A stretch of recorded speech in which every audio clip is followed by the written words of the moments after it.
ঠিক কিছুক্ষণ আগেই যেটা বলেছে জামাতের আমির, বলেছেন রিটার্নিং কর্মকর্তাদের কিছু আসনের ফল ঝুলিয়ে রেখেছে বলে তিনি অভিযোগ করেছেন এবং কিছু আসনে ইঁদুর বেড়াল খেলা পড়ছে। এই বিষয়গুলো কিছু সুস্থ ধারার রাজনীতি পরিচয় বহন করে না। অসুস্থ ধারার পরিচয় বহন করে এবং আমাদের বিবেচনায় নিতে হবে এবং জাতিকে আমরা যতটুকু জানানো দরকার আমরা জানাবো। ভবিষ্যতে একই মন্দ কাজের চর্চা অথবা ধারাবাহিকতা না থাকে। যাই হোক, এটা হচ্ছে জামাতের আমিরের বক্তব্য, শেষ বক্তব্য উনি যেটা বলেছেন। আর হচ্ছে যে নির্বাচন আমরা আপাতত দৃষ্টিতে দেখেছি যে নির্বাচন খুব ভালো হয়েছে, আইন শৃঙ্খলা বাহিনী খুব ভালো দায়িত্ব পালন করেছে। সো এখন ফলাফল নিয়ে অভিযোগ জামাতের পক্ষ থেকে উঠেছে। এখন হেরে গেলে অনেক অভিযোগ আসে। এখন সেরকমই কি অভিযোগ কিনা সে বিষয়গুলো নিয়ে আমরা আলোচনা করব নির্বাচন কেমন হয়েছে। সর্বোপরি আলোচনার জন্য আমাদের সাথে উপস্থিত আছেন মেজর মেহেদী, অবসরপ্রাপ্ত। আপনাকে স্বাগত আমাদের আজকের অনুষ্ঠানে। জি, আসসালামু আলাইকুম। আপনার দর্শকদের সবাই আপনাকে ধন্যবাদ। আসসালামু আলাইকুম। নির্বাচন সম্পর্কে আপনার কাছে শুনতে চাই, আপনার মূল্যায়ন কি মনে হচ্ছে? আপনার সারাদিন নির্বাচন অনুষ্ঠিত হয়ে গেল, আমরা দেখলাম যে খুব ঝুট ঝামেলা শেষেই ডক্টর ইউনূসও বললেন যে একটা ঈদের মতো আনন্দ নিয়ে নির্বাচন হয়েছে, সবকিছু ভালো মতো। তার মধ্যেও কিছু কিছু ঘটনা ঘটেছে, অস্বাভাবিক ঘটনা। তো আপাতত দৃষ্টিতে নির্বাচনে যে সমস্যাগুলো থাকে সেগুলো ভোট বাক্স চুরি হওয়া, তারপরে ব্যালটে সিল মারা, সেগুলো আপাত দৃষ্টিতে কম অন্যান্য ভোটের তুলনায়। তো আপনার কাছে শুনতে চাই যে আপনার মূল্যায়ন কি? ধন্যবাদ আপনাকে। প্রথমে কথা হচ্ছে যে আমি খুব দুঃখিত যে আমি দেশে নাই, আমি নিজে ভোট কেন্দ্রে যাচ্ছি না বা ভোট নিজ চোখে দেখছি না। সো সেক্ষেত্রে আমার মন্তব্যগুলো হবে হচ্ছে সেকেন্ডারি ডাটা, মানে ধরেন মিডিয়াতে যে সকল প্রচার, বিভিন্ন পরিচিত মানুষের সাথে কথা বলা, এবং আমার যেহেতু আমি ইলেকশন নিয়ে অনেকদিন ধরে কাজ করছি এবং আপনার টক শোতে বহুবার আমি ইলেকশন নিয়ে কথা বলেছি, মানে আছে বিভিন্নভাবে ইলেকশন অ্যানালিটিক্স করেছি। তার বাইরে সেটা হচ্ছে 2008 সালে এবং সরাসরি এবং 2001 সালের সরাসরি ইলেকশনে আমার একটা অংশগ্রহণ ছিল বলতে আমি ন্যাশনাল আইডি কার্ডের ডাটাবেজের কাজ করতাম বিধায় 2008 সালে ওইখানে আমার সম্পৃক্ততা হয়েছিল। আর 2001 সালে আমি ইলেকশন ডিউটিতে ছিলাম, যেহেতু আমি সেনা একজন অফিসার ছিলাম। আমি মাইজদিতে আমার স্টেশন ছিল এবং আমি মাইজদি, ফেনী, লক্ষ্মীপুর এই পুরো এরিয়াতে আমি একটা স্ট্রাইকিং ফোর্সের কাজ করেছিলাম। আমার সেই দুটো অভিজ্ঞতা থেকে আমি আজকের আপনার এই বক্তব্যে আমার মন্তব্যগুলো তুলে ধরবো। আমি কোনো ফেক ডাটাকে বা ফেক রেসপন্সিবিলিটি ছাড়া আমি কোনো তথ্য তুলে ধরাটা পছন্দ করি না। এখন আসেন, আপনি মানে আজকের এই পর্যন্ত ইলেকশনে যা দেখেছি বা যা জানতে পেরেছি সেটার মূল্যায়ন যদি আমি বলি, এই পর্যন্ত আমি খুব দুঃখের সাথে প্রথমে শুরু করব। সেটা হচ্ছে আমি আপনার আগের এখানেই টক শোতে বলেছিলাম, আপনি যে কোনো ধরনের ইলেকশন যদি ওয়ার্ল্ড ওয়াইড যারা আধুনিক দেশগুলো ইলেকশন মেকানিজম করেন, দেখবেন যে ইলেকশন যারা কন্ডাক্ট করেন, যে ইলেকশন কমিশন বা ইলেকশনের জন্য যে প্রতিষ্ঠান নিয়োগপ্রাপ্ত থাকেন, তারা একটা রেজাল্টের জন্য একটা মেথোলজি ফলো করেন। সেই মেথোলজিটা হচ্ছে তারা একটা মিডিয়া সেন্টার খোলেন, তারা একটা ওয়েবসাইট করেন, তারা লাইভ ডাটা দেখান এবং সেটার থেকে ন্যাশনাল ইন্টারন্যাশনাল সকল মিডিয়া অফিসিয়াল ডেটাটা গ্রহণ করে এবং সেটাকেই তারা প্রকাশ করতে পারে। আপনি যে স্টেটমেন্টটা আপনি দিলেন যে বিএনপি আগিয়ে আছে, আমি এই স্টেটমেন্টকে সম্পূর্ণভাবে রিজেক্ট করতেছি। কারণ হচ্ছে এই কারণে আপনার এই স্টেটমেন্টের কোনো রেফারেন্স নাই। আপনি যদি আমাকে বলতে পারেন যে হ্যাঁ আপনি এই রেফারেন্স থেকে পেয়েছেন এবং এটা অথেন্টিক রেফারেন্স, আমি ডেফিনেটলি আপনার রেজাল্টকে নিব। কিন্তু আপনি যদি রেফারেন্স না দিতে পারেন, তাহলে আমি আপনার এই ডাটাটাকে ধরে নিব যে লোকে মুখে শোনা বা যে সকল বায়াস মিডিয়ার থেকে প্রকাশ হওয়া। কারণ যে কোনো রেফারেন্সে যদি বলে যে অমুক আসনে অমুক ব্যক্তি এত ভোটে এগিয়ে আছেন, তার মানে হচ্ছে সেই ভোটের কাউন্টিংটা হয়ে গেছে এবং সেখানকার প্রিজাইডিং অফিসার অলরেডি সেটা আপনাকে আমি আসলে এই কথার আগে আপনাকে একটা নাটক বলি, মানে এক্স্যাক্টলি কি ঘটে একটা বুথে বা একটা ভোট কেন্দ্রে। যেহেতু আমার অভিজ্ঞতা আছে, আমি সেখান থেকে বর্ণনা করি, তাহলে আপনার কাছে একটু ক্লিয়ার হবে কেন আমি আপনাকে এত স্ট্রংলি বলতেছি। এই ডাটাটা নিয়ে আমাদের কনফিউশন ক্রিয়েট করাটা হতেই পারে। সেটা হচ্ছে যখন প্রথম সকালবেলায় ভোট কেন্দ্রে যিনি প্রেজাইডিং অফিসার থাকেন এবং যিনি ওইখানে ভোট কেন্দ্রের দায়িত্বে থাকেন, নর্মালি মানে একটা স্কুল ধরেন স্কুলের শিক্ষার্থীরা থাকেন, কিন্তু জেলার থেকে মানে ডিসি যিনি ইলেকশন কমিশনার ওই ডিস্ট্রিক্টের, তার আন্ডারে বিভিন্ন রকমের অফিসারদেরকে, বিশেষ করে গভর্নমেন্ট অফিসার নিয়োগ দিয়ে দেওয়া হয় ইলেকশন কমিশন হিসেবে যারা কাজ করবে। তো ঠিক সেরকম ওই একটা কেন্দ্রের জন্য যিনি ইলেকশন যে অফিসারকে নিয়োগ করা হয়, ওইটা ডিসি অফিস থেকে নিয়োগ করে দেন। উনি তার আগেই ওইখানে আসেন, এসে আগের দিনই হয়তো ওই টিচারদের সাথে এবং প্রত্যেকটা বুথ আলাদা নির্ধারণ করেন। ধরেন একটা বিল্ডিং এ 6টা রুম হবে, মহিলাদের জন্য 3টা, পুরুষদের জন্য 3টা, এই সকল কিছু কন্ডাক্ট তৈরি হয়। এবং এটা হওয়ার পরে কোন রুমে ভোট কেন্দ্র ব্যালট রাখা হবে, কোন রুমে ব্যালট কাস্টিং হওয়ার পরে রাখা হবে, কোথায় সিকিউরিটি গার্ড দাঁড়াবে, কোথায় কারা সিকিউরিটি দিবে, কোথা থেকে এই জিনিসগুলোকে কালেকশন করে পরবর্তীতে রেজাল্ট সহকারে মেইন যে ডিসির যে ইলেকশন কেন্দ্র থাকবে সেখানে নিয়ে যাওয়া হবে।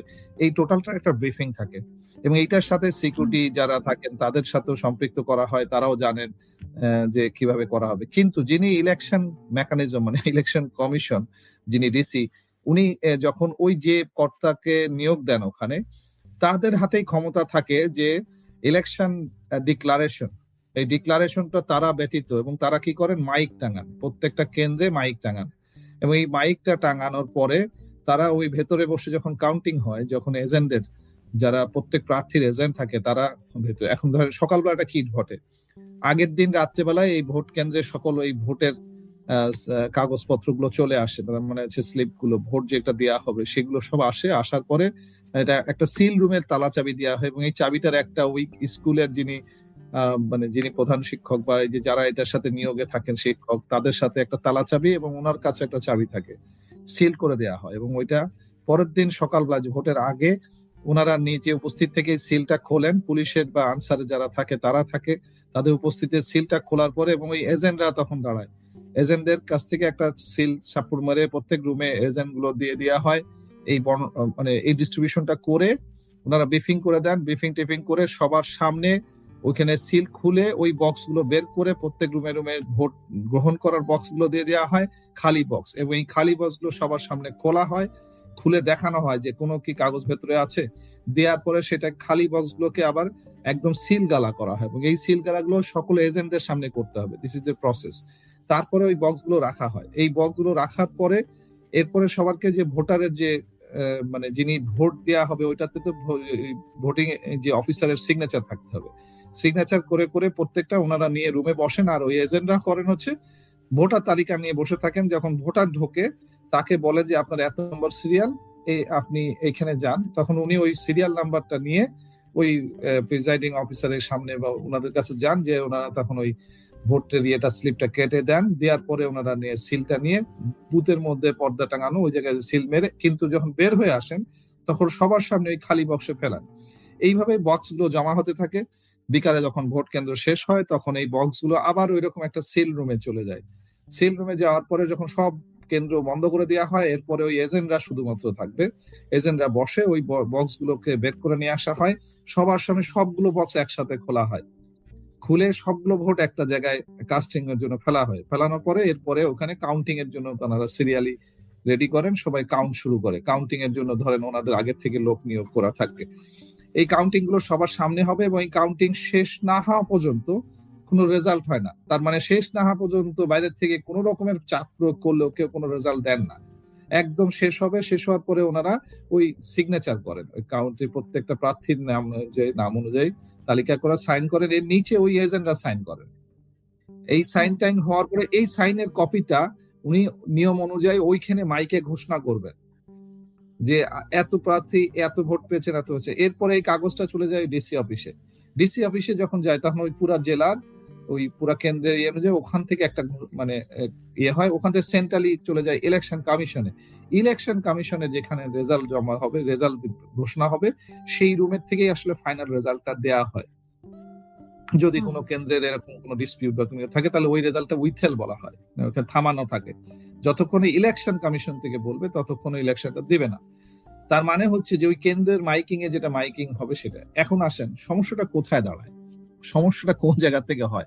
সমস্যাটা হয় ওই যে এলাকা ওয়াইজ, মনে করেন মির্জা আব্বাসের এলাকা, মির্জা আব্বাস কন্টিনিউয়াসলি মস্তানি করেন, এটা তো নতুন কিছু না, ওনার একটা প্রভাব থাকবেই। এখন মনে করেন একটা কলেজ, এই কলেজের অমুক জায়গায় ওইটা তার পাড়া, ওই পাড়ার মধ্যে যে ওই যে প্রিজাইডিং অফিসার যিনি বাইরে থেকে আসছেন, ওই ভদ্রলোক ধরেন নিউট্রাল, উনি বলতেন যে আমি সঠিকভাবে ইলেকশন করাতে চাই, কিন্তু এই যে পোলিং এজেন্টের মনে করেন 6 জন প্রার্থীর 6 জন পোলিং এজেন্ট থাকবে ভেতরে, ওই পোলিং এজেন্টের যে লোকটা ধরেন জামাতের পক্ষে বা বিএনপির পক্ষে আসবে, যদি তার মনোমত না হয়, এই লোকটা তো স্থানীয়, তার একটা জানের মায়া আছে, সে কিছুক্ষণ পর্যন্ত ওই সাস্টেইন করতে পারে। যখন ওই বাইরের থেকে ধরেন 20 জন লোককে ঢুকতে দিচ্ছে আনসার, ওই 20টা লোক যদি কোনো দলের পক্ষের মস্তান হয়ে থাকে এবং ও ভেতরে এসে ওই পোলিং এজেন্টকে বলে বেটা তুই সাইন করবি না তো জানে মেরে ফেলা, ওর কি ওই একটা লোকের পক্ষে আপনার মতো এই 10,000 লোকের ভোটারের সিকিউরিটি, ভোটের সিকিউরিটি দেওয়া সম্ভব? এটা সম্ভব না। তাহলে এইটা করতে গেলে কি কি নিশ্চয়তা আমরা পেয়েছিলাম? এই নিশ্চয়তাগুলো ইউনূস সাহেব দিয়েছিলেন যে প্রত্যেক কেন্দ্রে সিসিটিভি থাকবে, প্রত্যেক কেন্দ্রে সিসিটিভি থাকলে এই ধরনের কারা যাতায়াত করছে এটার ধারণ হয়তো থাকবে। তারপরে ইলেকশন কমিশনের মধ্যে সবচেয়ে বড় জিনিসটা, সেটা খুব অবাক করা ছিল, সেটা হচ্ছে 400 গজের মধ্যে মোবাইল নেওয়া যাবে না। এইটা আদেশটা আসলো ঠিক ইলেকশনের আগে আগে। না, এইটাতে আমার সম্পূর্ণরূপে সন্দেহ হয়েছে যে এই যে তথ্য লুকানো, তুলে দেওয়া হয়েছে, হ্যাঁ আপনি মনে হয় ভুল করছেন, এটা তুলে দেওয়া হয়েছে, হ্যাঁ পরে এটা তুলে তুলে দেওয়া দেওয়া হয়েছে। আমি আমি আমি আমি আসতেছি, আমি সেটাই বললাম যে এইগুলো কিভাবে চুরিগুলো, আমি বলি না কোনটা কোনটা হয়েছে, I didn't say like that. আমি বলছি আমি আপনাকে চিত্রটা তুলে ধরলাম আপনার ক্লিয়ারেন্সের জন্য। এখন আসেন, তার সাথে 2টা ভোট, যেহেতু আমি আবারও বলতেছি, তার মধ্যে একটা বড় ভোট হচ্ছে গণভোট। গণভোটে কিছু স্পেসিফিক ক্রাইটেরিয়া আছে, যে ক্রাইটেরিয়া গুলো বিএনপি কে ফিল আপ করতে হবে। বিএনপি বলতে আমি বোঝাচ্ছি মানে যে দলটা ক্ষমতায় আসবেন তাদেরকে এই কাজগুলো কমপ্লিট করতে হবে, যেহেতু 2টা ইলেকশন হয়েছে, একটা হচ্ছে গণভোট আর একটা হচ্ছে নির্বাচন, জাতীয় নির্বাচন। তো জাতীয় নির্বাচন হয়েছে মানে যে গণভোটকে সে জিরো করে দিবে, তার মানে হচ্ছে আন্দোলন চলমান। আমার ব্যাপারটা হচ্ছে ওই জায়গায় খুব স্পেসিফিক আমি বলে দিলাম।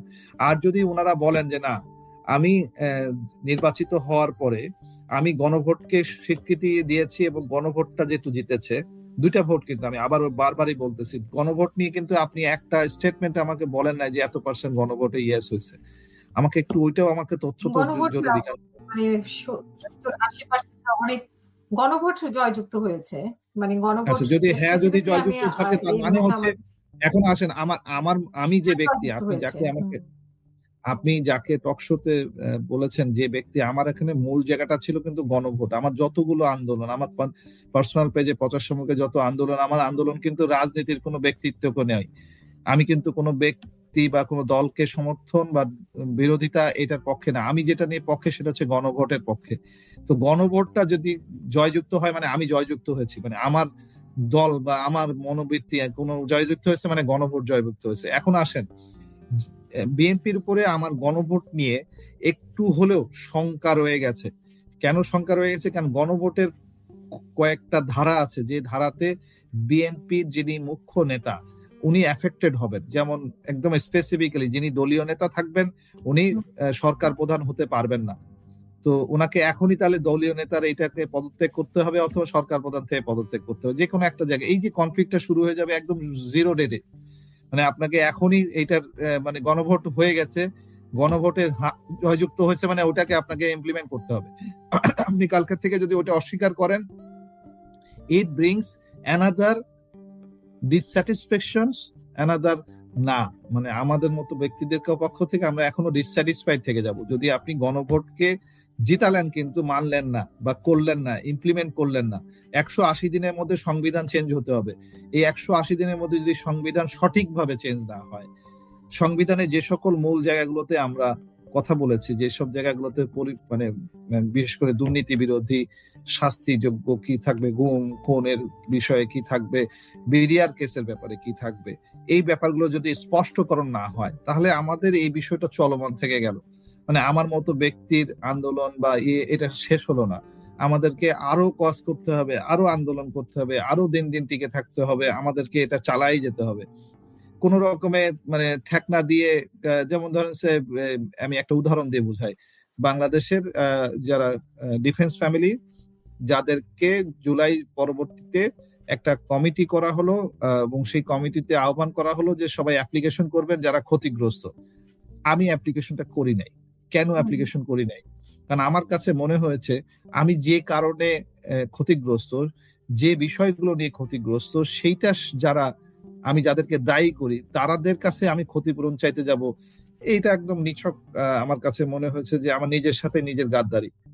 তো আমি এই কাজটা করি নাই। না করাতে কি দাঁড়াইছে সেটা হচ্ছে যে দেখা গেছে কিছু লোককে ঠিক এই ইলেকশনের 3 দিন আগে ওই সংস্কার কমিশনের রিপোর্ট অনুযায়ী আর্মির থেকে তাদেরকে বেনিফিট দেওয়া হয়েছে, যে ধরেন কর্নেল ছিল তাকে ব্রিগেডিয়ার বানায় দিয়েছে, বা ব্রিগেডিয়ার দিয়ে দেওয়া মানে কিন্তু শুধু ব্রিগেডিয়ার দেয় না, মানে তাকে র্যাঙ্ক দেওয়া মানে হচ্ছে ওই সময়কার র্যাঙ্কের সাথে সে কিছু টাকা পয়সা বেনিফিট পাবে, বিভিন্ন বেনিফিট পাবে। তার মানে এই অফিসার গুলো খুশি হয়ে যাবে এবং এরা আর আন্দোলন করবে না, এরা কেউ আন্দোলনের পার্ট আর কোনোদিনই হবে না, কারণ এরা তো একটা বেনিফিট পেয়ে গেছে। বেনিফিট পাওয়া মানে চুনা লাগাই দেয়া। আমি ওইটার পার্ট হতে চাই না এবং চাবো না, কারণ আমার নীতিগতভাবে আমি অনেস্ট হচ্ছে আমার নিজের সাথে আগে, তারপরে তো মানুষের সাথে অনেস্ট বা দুনিয়ার সাথে অনেস্ট। তো আপনি যদি একটা ধারাবাহিকতা রাখতে চান, আমি এটাতে খুব মানে ফানি এবং খুব অবাক হয়েছি এবং খুব কষ্ট ভরে অবাক হয়েছি যে ঠিক ইলেকশনের আগে যেটার জন্য আন্দোলন হলো এতদিন ধরে, সেই সংস্কারের একটা সংস্কারও হলো না। সেখানে তো অনেকগুলো সংস্কারের পার্ট বলা ছিল, শুধু এই যে কিছু অফিসারকে বেনিফিট দিয়ে দেবে, এইটাই যদি বেনিফিট দেওয়ার জন্য কি আন্দোলন হয়েছিল? এই আন্দোলন হয়েছিল যে বাংলাদেশের আর্মির অফিসাররা ব্যবসা বাণিজ্য করতে পারবে না, এটাও তো ছিল একটা বড় পার্ট, যে বাংলাদেশের আর্মি অফিসারদেরকে ব্যবসা বাণিজ্যের পার্টে পাঠানো যাবে না। যেমন বিএমটিএফ, বিডিপি, সেনা কল্যাণ, এরা ব্যবসা করে। হ্যাঁ, সেনা কল্যাণ এরকম একটা সংস্থা ওয়ার্ল্ডের সকল মিলিটারি অর্গানাইজেশনে থাকে, কিন্তু সেখানে দেখা যায় যে তারা কি কি জিনিস ব্যবসা করে। তারা তো দেখে ডিপিএম এ যে ওই মাটি ভরাট করার কাজ করবে না, ওয়েস্টার্ন ইঞ্জিনিয়ারকে বড়লোক বানাবে না, এরকম ধরনের দুর্নীতি তো করবে না।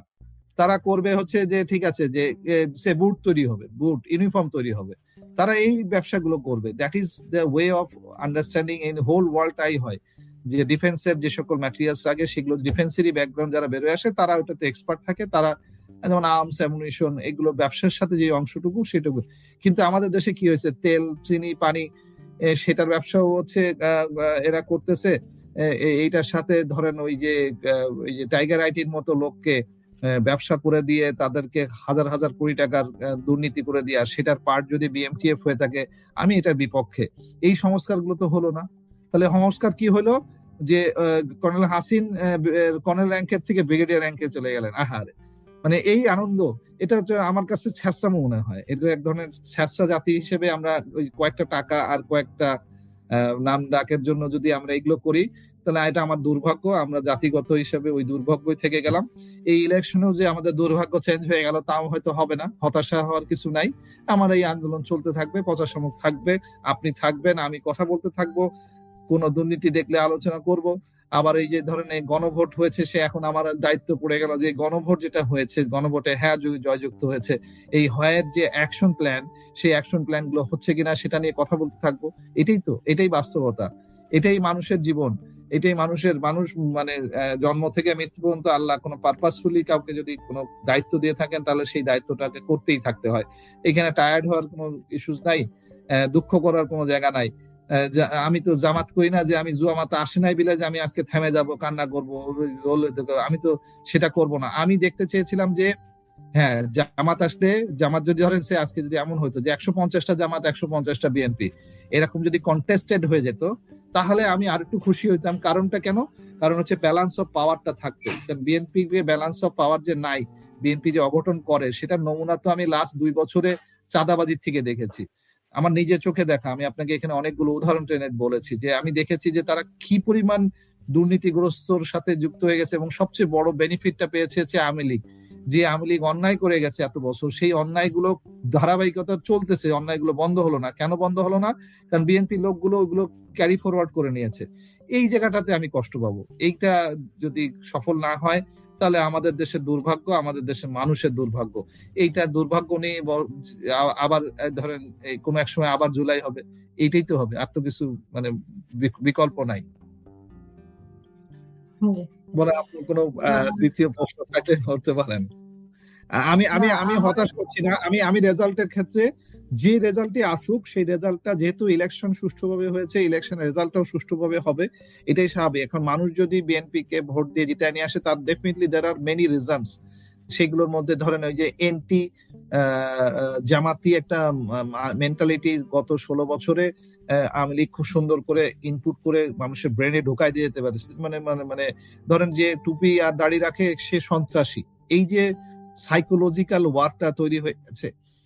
টুপি পড়লেই যে সন্ত্রাসী হয়ে যাবে, নট নেসেসারি। আবার যে আমি ক্লিন শেভ মানে যে আমি ইসলামকে বিশ্বাস করব না, ডাজ নট মিন সো। মানে মানুষের জীবন চালিকা দেখা, চোখের দেখাকে কোনটাকে বিশ্বাস করবো আর কোনটাকে বিশ্বাস করব না, এই মেকানিজম গুলোকে পরিষ্কার হওয়ার জায়গাগুলোতে আমাদের একটা সুযোগ, সেই সুযোগটা ছিল হচ্ছে এই 2026-এর ইলেকশন। সেই সুযোগটাকে যদি আমরা সঠিকভাবে কাজে লাগাই থাকি, গুড এনাফ। আর যদি না লাগাতে পারি, তার মানে পার্সেন্টেজ কতটুকু লাগাতে পারিনি সেটা দেখার বিষয় আছে, বোঝার বিষয় আছে। আমি আরেকটু সময় নিব এটা বোঝার বা মন্তব্য করার জন্য। তবে ইলেকশন সুন্দর হয়েছে, এটা আমি সকলের মুখ থেকে শুনেছি। ঈদ মুখর সময়তে সুন্দর হয়েছে, কাউন্টিংটাও সুন্দরভাবে শেষ হবে। যে দলই ক্ষমতায় যাক না কেন সেটাকে সবাই মানে গ্রহণ করবে। এবং খুব শক্তভাবে বলতেছি, সেটা হচ্ছে গণভোটকে যদি জয়যুক্ত হয়ে থাকে সেটাকেও উদযাপন করার সকলের উচিত, এবং সবাই সেটাকে সঠিকভাবে উদযাপন করবে। উদযাপন মানে যে ঈদের মৌসুম নিয়ে জাতীয় ইলেকশনে বিএনপি চলে আসবে, ঠিক সিমিলার ভাবে আমি গণভোটের কাজগুলো সঠিকভাবে শেষ করবে। আর যদি বিএনপি সেটা না করে, আমার মতো লোকের কথা তাদেরকে ব্যাহত করবে, বাধা দিবে, এবং আমি এটা নিয়ে কথা বলতেই থাকবো, এগুলো চলতেই থাকবে। ধন্যবাদ। অসংখ্য ধন্যবাদ। যেহেতু আপনার পুরো রেজাল্টটা জানা নেই, পুরো রেজাল্টটা জানার পরে আমরা আবার অবশ্যই প্রোগ্রাম করব। আগামীকালকেই হয়তো আমরা সবকিছু জানতে পারবো। এরপরে আমরা বাট যেহেতু সবকিছু মানে এখনো ক্লিয়ার না, ডিক্লারেশন হয়নি, এইখানেও টেক্সট করছে, অনেকেই কমেন্ট করছে বিএনপি 210, তারপরে জামাত 81। আমি এইগুলো বললাম যে আমি ইলেকশন কমিশনের একটা চার্ট যদি পাতাম, যদি ইলেকশন কমিশন একটা চার্ট দিয়ে ইলেকশনে একটা ঘোষণা দিত যে হ্যাঁ, ইলেকশনের ওয়েবসাইটে ঢুকলে, ইলেকশন কমিশনের ওয়েবসাইটে ঢুকলে হয়তো এতক্ষণে পেয়ে যাবেন। না, আমি একটু আগে চেষ্টা করেছিলাম, দেয়ার ইজ নাথিং, মানে আমি পাই নাই বিধায় আমি আপনাকে বলছি। আমি চেষ্টা করেছি আপনার এই দেখবেন যে লাইভ দেখবেন যে ওনারা লাইভে প্রকাশ করছেন। একটা হচ্ছে লাইভে প্রকাশ, আর একটা হচ্ছে স্ট্যাটিস্টিক্যালি টোটালি যে 210 যে শব্দটা আপনি আমাকে বললেন, এই 210-এর আবারও সেম আমি কোশ্চেন, 210-এর ভিত্তিটা কি ইলেকশন কমিশনের কোন ওয়েবসাইটে রেফারেন্স বলে বলছেন নাকি?